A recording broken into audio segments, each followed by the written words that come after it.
Welcome to Sport Talk on Enterprise TV, where sport news from the four corners of the world are delivered at its best. If you are joining us for the first time, please do well to follow us across all our social media platforms at Enterprise TV 7. My name is John Olasikomi. Join me and let's ride together. Here are the highlights. Starting with local footballer, Super Eagles legendary goalkeeper Peter Rufai dies at 61. Flying Eagles begin WAFU under-20 preparations with friendly victory in Abuja. In foreign football, CAF increases prize money for WAFCON 2024. In the Club World Cup, Bayern Munich take on PSG in quarter-final showdown. In other sports, in the world of tennis, Novak Djokovic eyes Wimbledon history. Yannick Sinner rose into next round. Now let's feed you with the details, starting with local footballer. Nigeria has been thrown into mourning following the death of legendary Super Eagles goalkeeper Peter Rufai, who passed away in the early hours of Thursday at the age of 61 after a prolonged illness.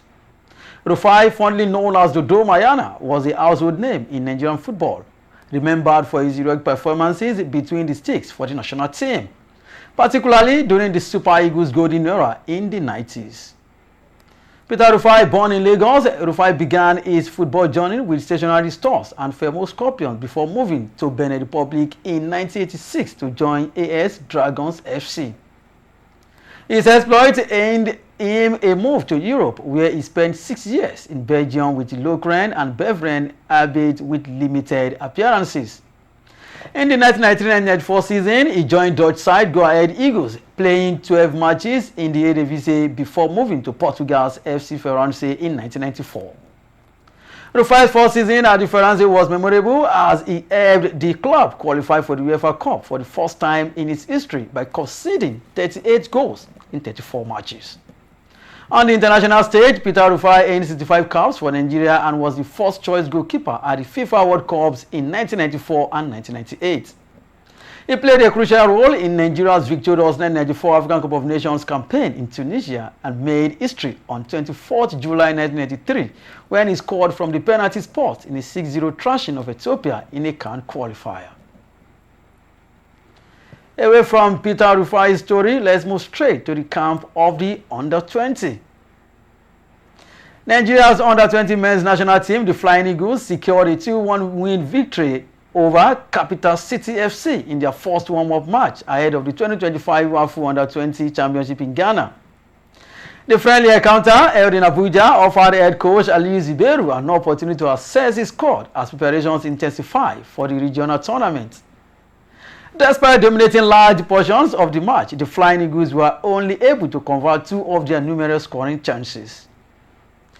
Nigeria's under-20 men's national team, the Flying Eagles, secured a 2-1 win over Capital City FC in their first warm-up match ahead of the 2025 WAFU Under-20 Championship in Ghana. The friendly encounter held in Abuja offered head coach Aliyu Ziberu an opportunity to assess his squad as preparations intensify for the regional tournament.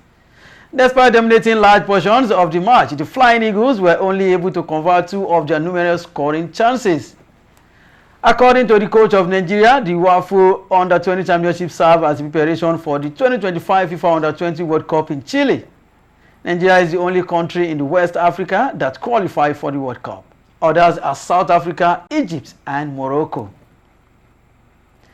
Away from local football, let's move straight to foreign football.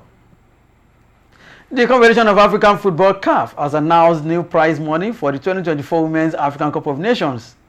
The winner of the WAFCON 2024 finals will be rewarded with $1 million, according to Africa's football governing body. The second and third place teams will receive $500,000 and $350,000 respectively.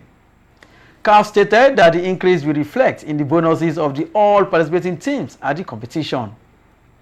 12 countries will compete for the ultimate prize at the WAFCON 2024 finals.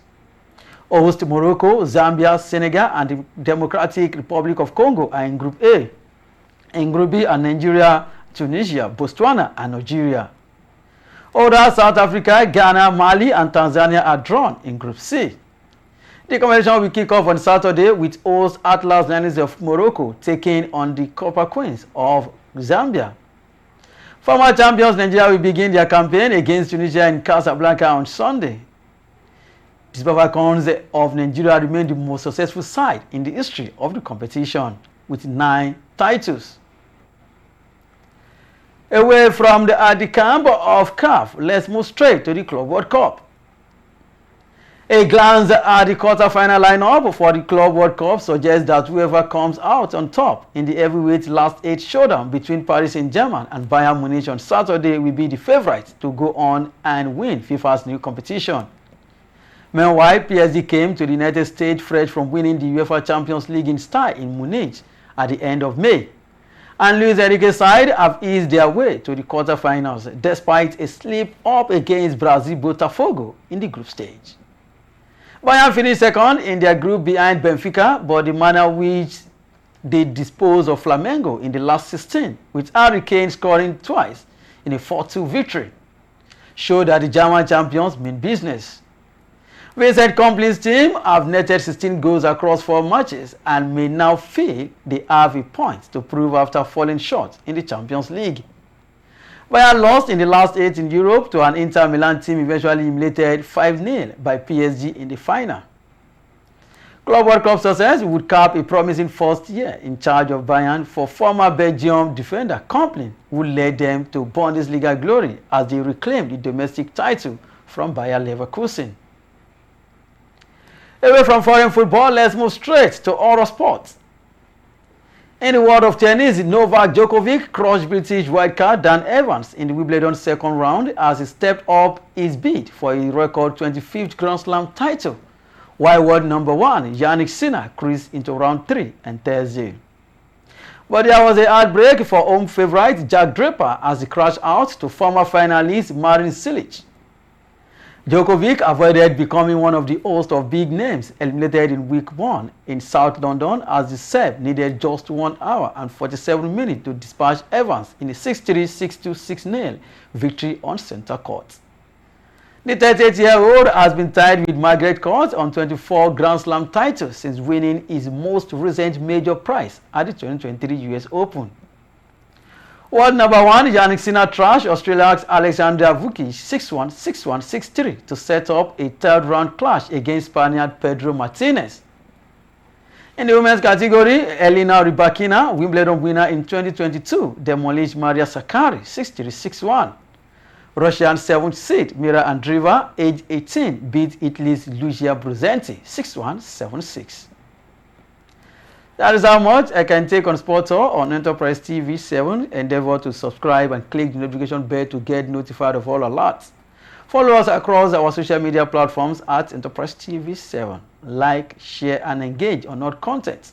Visit our website at www.enterprisetvnews.com for all the news you can use, the inclusives, and the live updates. My name remains John Olasikomi. See you next time.